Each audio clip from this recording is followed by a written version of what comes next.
Akiri. He's, well, a public affairs analyst, a lawyer, and also an author. Thanks for joining us. It's my pleasure always. Well, I was actually tempted to ask you something because I've been looking at so many mails. How is electricity in your neighborhood? I said it's fitful, epileptic.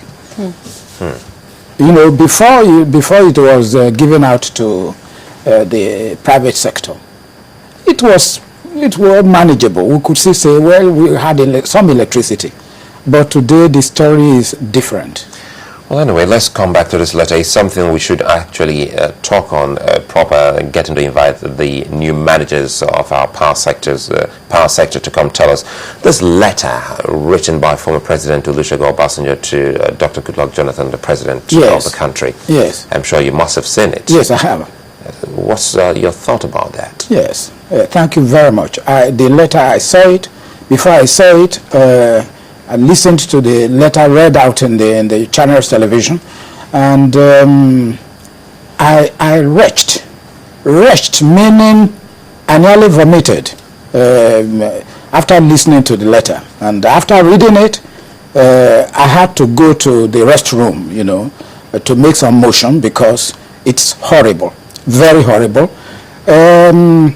People talked about the message. We should look at the message and not the messenger.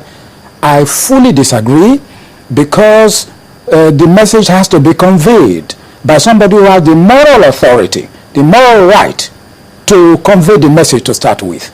It is not any of the known heads of state in this country that could write that type of letter against the present president. But let me start by telling you my credentials, my qualification to talk on this subject matter.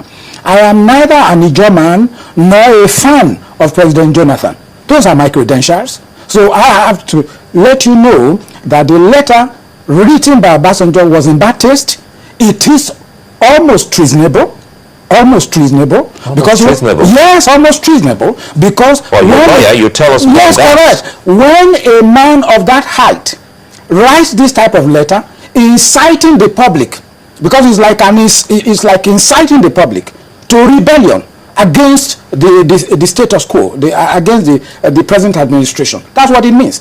If the president of this country, who is the commander-in-chief of this nation, you know, if everything that he stands for is condemned in totality, like Obasanjo has done, then that's inciting. Because he is not good as a commander-in-chief, he said.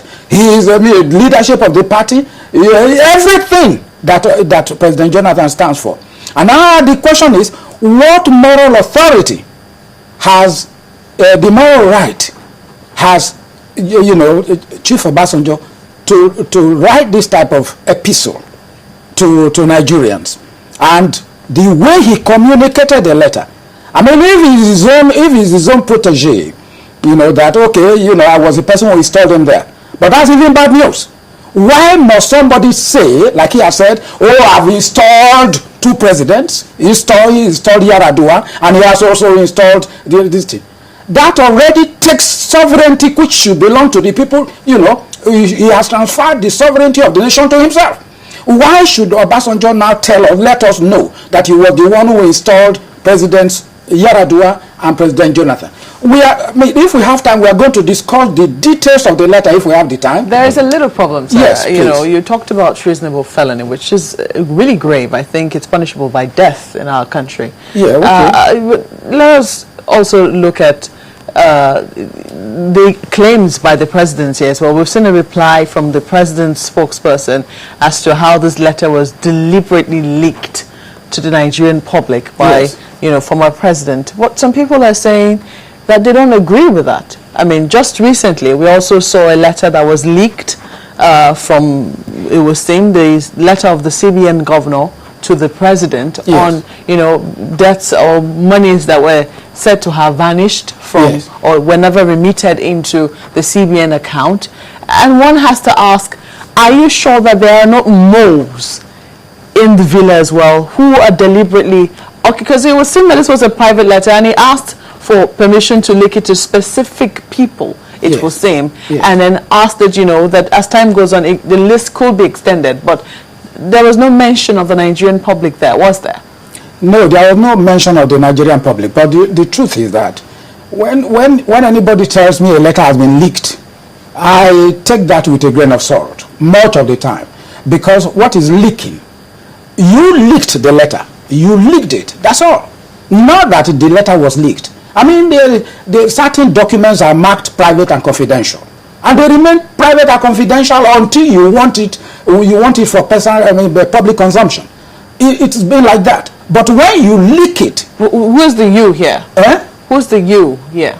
I mean, if you the writer of a particular letter. So you strongly believe, I'm just trying to establish, where do you think that, the public... The writer of that letter caused it to be leaked. Do you also think then that, because our last guest told us about, how on Monday the Speaker of the House of Representatives talked about corruption at an anti-corruption summit, and then Tuesday we saw the letter from the CBN governor to the president as well. Do you also believe that the CBN governor leaked that letter? Oh yes. Well, you see, I just told you that when a letter has been written by a particular person, and they say the letter has been leaked, in 99 cases out of 100, it is the author of that letter who caused it to be leaked.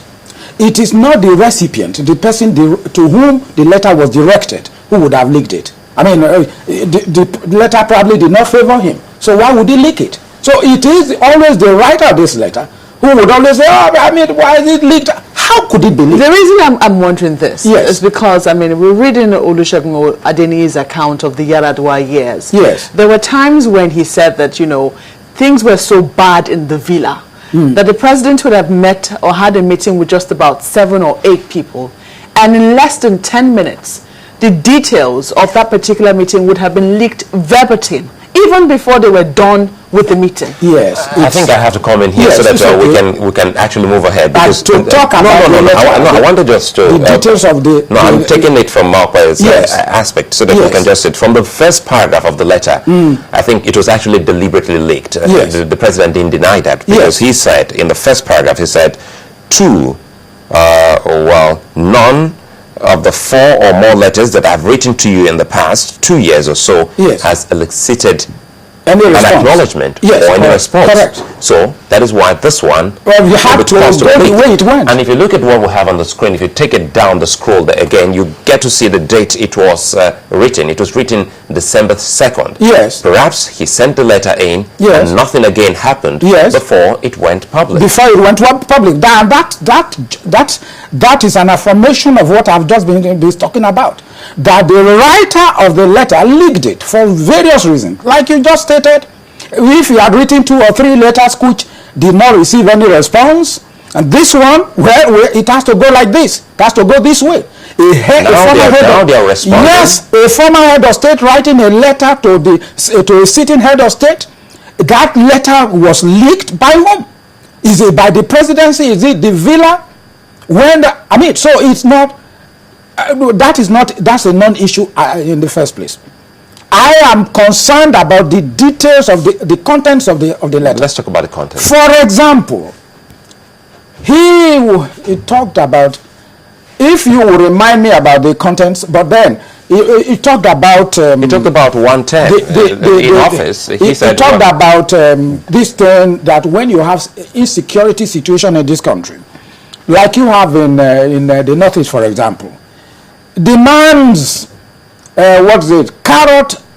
stick and carrot approach, and not all military approach. When confronted with a similar situation during his tenure of office from 1999 to 2007, Obasanjo used an approach. He adopted an approach that was far away different from a stick and carrot approach. Now, Atodi, when the Niger Delta militants came, Atodi, he went there and leveled everywhere, killed all able-bodied men and women, and that still rankles in the brain. Now, a similar situation was in Benue State at Zaki Biam. The one was 2000. Then in 2001, then the Zaki Biam situation occurred. All able-bodied men all able-bodied men in Zaki Biam were gathered in a village square. Oh yeah, all of you come so that we can discuss the problems confronting this community and so on. So all of anybody that does not come is going to be subjected to and all that. So everybody gathered at the village square and they were all gunned down. I mean, that was during Obasanjo. What was the carrot in that?